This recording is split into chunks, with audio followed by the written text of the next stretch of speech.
नमस्कार मित्रों। जिंदगी का रास्ता बना बनाया नहीं मिलता, बल्कि जिंदगी का रास्ता तो खुद ही बनाना पड़ता है। और जिंदगी में जो जैसा रास्ता बनाता है उसको मंजिल भी वैसी ही मिलती है। मैं बात कर रहा हूं ऐसी शख्सियत की जिसने ऐसी बातें ही नहीं कही बल्कि उन बातों पर चलकर भी दिखाया। ऐसी ही शख्सियत का आज जन्म दिवस है।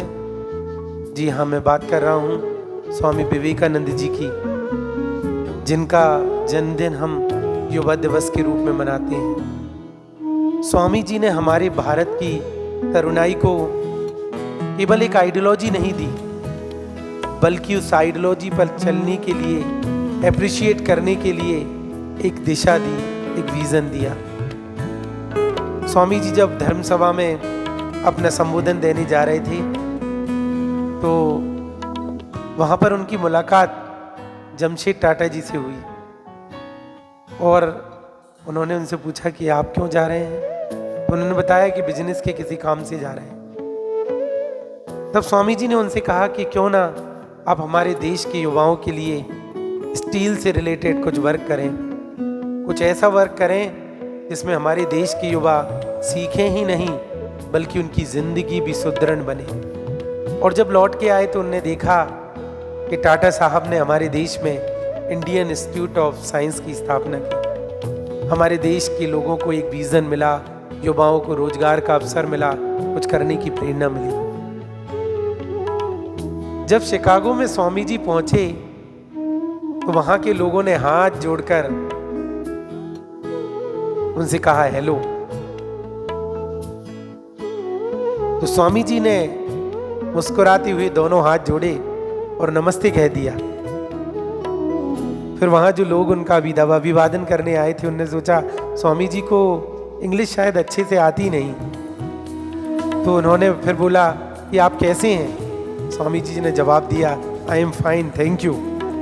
लोग बाग बड़े हैरान हुए और बोलने लगे कि स्वामी जी ये क्या, जब हमने आपसे इंग्लिश में कहा तो आपने हिंदी में जवाब दिया और हमने हिंदी में कहा तो आपने अंग्रेजी में जवाब दिया।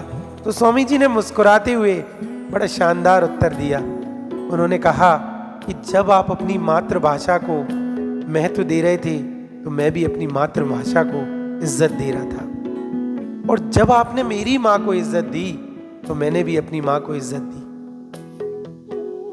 वो भाव उनके मन में जज्बा था, उनके संस्कार और सारी युवा पीढ़ी को इस संस्कारवत होने की वो प्रेरणा देते हैं। और भी बहुत सारी कहानियां हैं जो उनके बारे में प्रचलित हैं।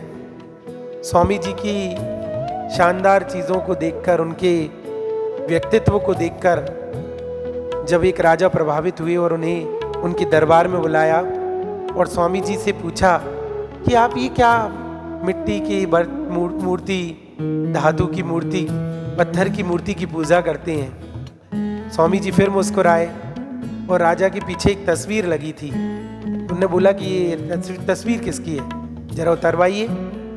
सैनिक से उनने तस्वीर उतरवाई राजा ने और कहा, बड़ी गर्व के साथ कहा कि मेरे पिता की ये तस्वीर है।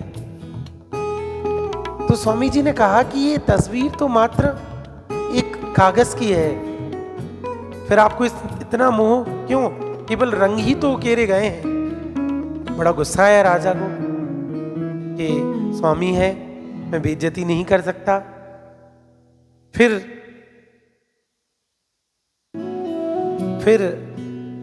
स्वामी जी ने कहा कि ये तो कागज की मूर्ति है, वो तस्वीर है। राजा को गुस्सा आया तो कहा ये कैसी बात कर रहे हैं आप।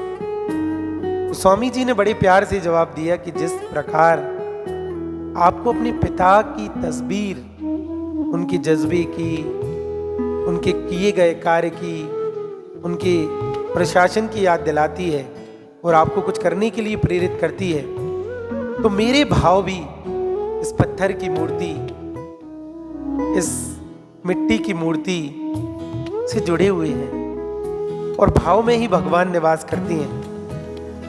मेरे भाव मुझे प्रेरित करते हैं। मेरे ईश्वर इस पत्थर की मूर्ति में निवास करते हैं और वो मुझे